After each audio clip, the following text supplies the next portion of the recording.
Today I am going to teach you one of your favorite subject, computer.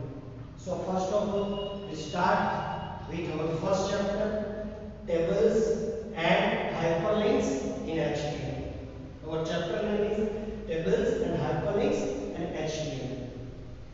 So first of all, we must know the definition of table, hyperlinks and HTML. So first thing, let me start with our main language, main topic, main points. What is HTML?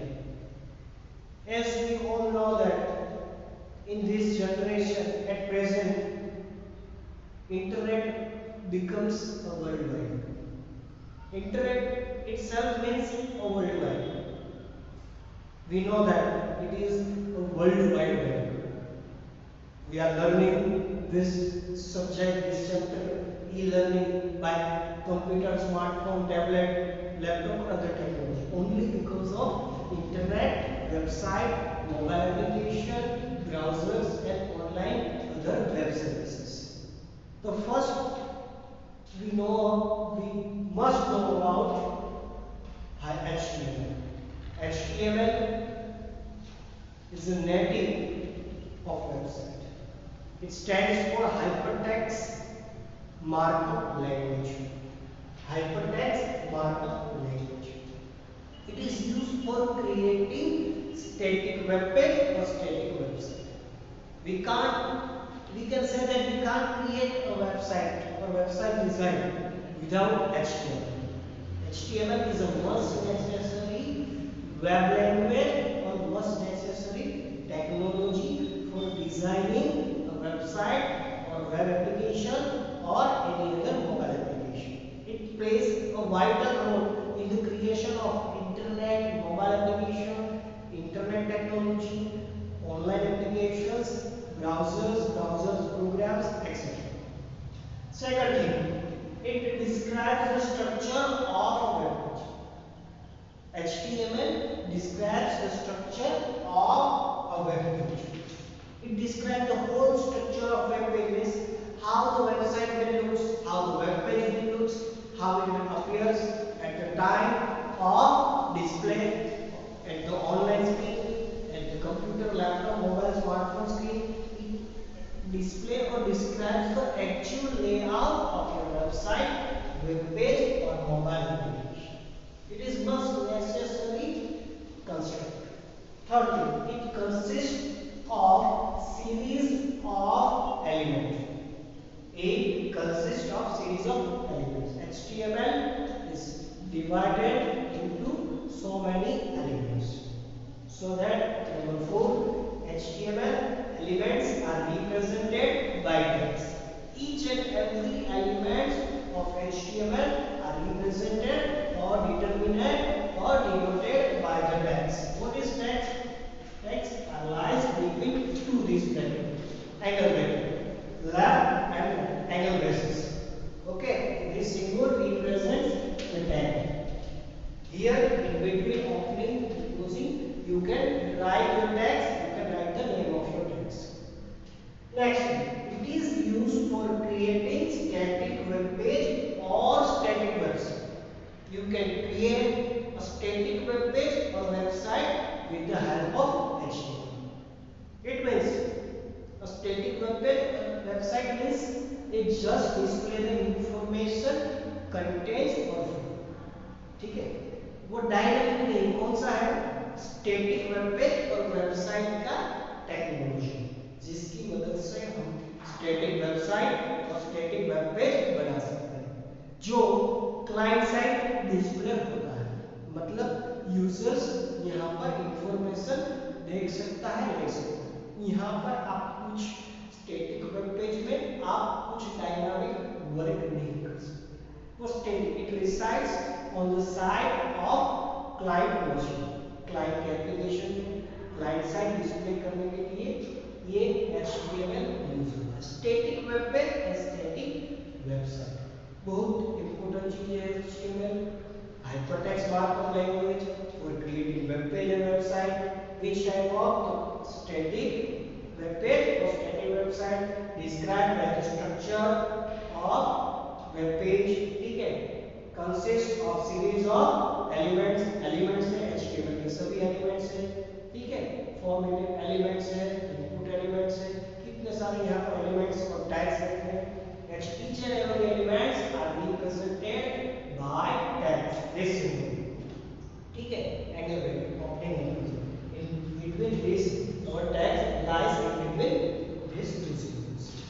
Next, it is used for creating static web page and website, ठीक है। उसके बाद HTML constructs divides in HTML structure here can be divided mainly in two parts. HTML structure can be divided into two parts. ठीक है, first part is head part and second one is body. ऐसे हम HTML structure को divide कर सकते हैं। कौन से पार्ट में? Head part and body part. HTML की मदद से हम स्टैटिक वेब पेज और वेबसाइट बना सकते हैं। जो वेब पेज और वेबसाइट हम ब्राउज़र में या कोई एप्लीकेशन के तौर पर हम देख सकते हैं। उसको बनाने के लिए HTML के टैग्स एलिमेंट्स लिखने के लिए हमारे पास कौन सी चीज होनी चाहिए? Tags element. कौन सी चीज होनी चाहिए? टूल्स। हमारा टूल्स है टैग्स एलिमेंट, जैसे नोटपैड हो, वर्डपैड हो या कोई और एडिटर हो, जिसकी मदद से टैग्स एडिटर की मदद से हम अपना HTML का टैग्स एलिमेंट स्क्रिप्ट लिख सकते हैं। HTML क्लाइंट साइड एप्लीकेशन के लिए ही इस्तेमाल होता है, ठीक है। HTML स्ट्रक्चर दो पार्ट में डिवाइडेड है। First part is head part और second one is body part. In head part you have to mention the head and title of your web page or document. While in body part you can write many of the portion, many of the tags, your code, meanwhile your code, your elements, your sub elements, its attributes, all these things that you can write in body. ये सभी चीज जो आपके important tags हैं वो आप body tag में लिख सकते हो, जो यहाँ पर आप देख सकते हो। फॉर एग्जाम्पल ये हमारा वेब ब्राउज़र, ठीक है, तो यहाँ पर चीज हम हेड टाइटल यहाँ पर डाल सकते हैं, तो यहाँ पर हम बॉडी पार्ट में इंफॉर्मेशन देख सकते हैं जो हमारा बॉडी पार्ट है। तो ऐसे हम वेब पेज और हमारी वेबसाइट डिजाइन कर सकते हैं। Collection of web page, static web page, collection of static web page becomes a static website, ठीक है। So HTML structure mainly divides into two parts, head part and body part, where we can write each and every tags as an element, ठीक है। Then next, what are the necessary things? First, we must know about the HTML tags and element. Secondly, we must have a text editor to write the code, and third thing, we need a browser for browsing the application or to display or to view the output of the individual web page. क्या होना चाहिए? हमारे पास text editor होना चाहिए, ठीक है, हमारे पास HTML structure हमें जानना पड़ेगा, हमारे पास वेब ब्राउज़र होना चाहिए जिसकी मदद से हम स्टोर कर सकते हैं। HTML फाइल्स लिखने के बाद हमें सेव करनी है। सेव करने के लिए हमारे पास उसके दो एक्सटेंशन, कौन सा एक्सटेंशन है? .html और .html, ठीक है। ये दो एक्सटेंशन है, फाइल के एक्सटेंशन है, जिसके बाद आप ये फाइल सेव कर सकते हैं। सबसे पहले नोटपैड में जाकर आपको अपना कोड टैग्स के हिसाब से लिखना है, फिर वही फाइल को आप सेव करना है। सेव करने के लिए आपको क्या करना है? फाइल नेम .html, ठीक है, फिर आपको सेव करके वहां पर कोई भी ड्राइव डायरेक्टरी फाइल और फोल्डर में सेव करना है। वहां जाकर आप डबल क्लिक करेंगे, ब्राउजिंग करेंगे तो आपको रिजल्ट मिलेगा जो सही टैग लिखे होंगे। तो या तो आप ब्राउजर में जाके फाइल मेनू में जाके ओपन में जाकर जो भी ड्राइव या डायरेक्टरी में फाइल फोल्डर में पड़ा है वहां से HTML पेज ओपन करके क्लिक करके आप वहाँ ब्राउजर में देख सकते हैं। दो तरीके, फाइल पर जाओ, डबल क्लिक मारो देखो, या तो सीधे ब्राउजर में जाओ तो वहाँ जाके फाइल में जाके ओपन में जाके आप देख सकते हो। कौन क्या कर रहा है, फाइल का एक्सटेंशन है फाइल डॉट एचटीएमएल और डॉट एचटीएमएल। ऐसे करके आप अपना वेब पेज और वेबसाइट डिजाइन कर सकते हो और बाद में देख सकते हो। तो ये सारी चीजें यहाँ पर खूब जरूरी है। पहले एचटीएमएल का स्ट्रक्चर हमें आना चाहिए, ठीक है, उसके टैग आने चाहिए। एक बात इंपॉर्टेंट बात, यहाँ पर हमें टैग ओपन और क्लोज करने चाहिए, opening tag and closing tag. For example HTML मैंने यहाँ पर लिखा, तो यहाँ एंड एचटीएमएल ऐसे इसको बोलते हैं ओपनिंग ऑफ एचटीएमएल टैग, इसको बोलते हैं क्लोजिंग ऑफ एचटीएमएल। ये ओपनिंग टैग है और ये हमारा क्लोजिंग टैग है। ऐसे ही हमारा एचटीएमएल स्ट्रक्चर कंस्ट्रक्ट होता है।